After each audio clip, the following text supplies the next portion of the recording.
Əziz dostlar, hər vaxtınız xeyir olsun. Mən başa düşə bilmirəm ki, bax bu İbrahim Paşabəyev küçəsidir də. Tenis akademiyasının yanından gedən yol. Avtobuslar bir tək dənəli zolaqdır da. Elə gedib saxlayırlar ki, Astanovkada. Ya biz o düz xətti taftalamalıyıq, 150 manat, 4 bal cərimə gəlməlidir bizə. Ya da ki, oturub saatlarla gözləməliyik ki, bu nə vaxt bu leşini tərpədəcək, qardaş? 3-4 dəqiqədən sonra biz gedəcəyik. Niyə axı? Bax, yol patrul xidmətlərinin əməkdaşları. Nəyə görə bax bu avtobusları yolun ortasına saxlayıb adam düşürdülər? Yəni bir maşını, bir nəqliyyat vasitəsinin keçə bilməyəcəyi qədər bir məsafə saxlayırsa mənə, deməli yolun ümumən zolağını zəbt eləmiş sayılır da bu avtobus, düzdürmü? Düzdür. Nəyə görə onlar 82 bal cəriməsi gəlmir?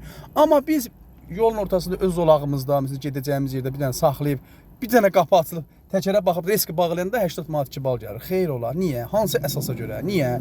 Niyə bunların zolağına keçəndə 100 bal biz zərər görürük? Nəyə görə bunlar bizim öz halalca zolağımızda qardaş gedib adam saxlayır, düşürdürlər. Mən də bax bu xətti tapdalaya bilmirəm.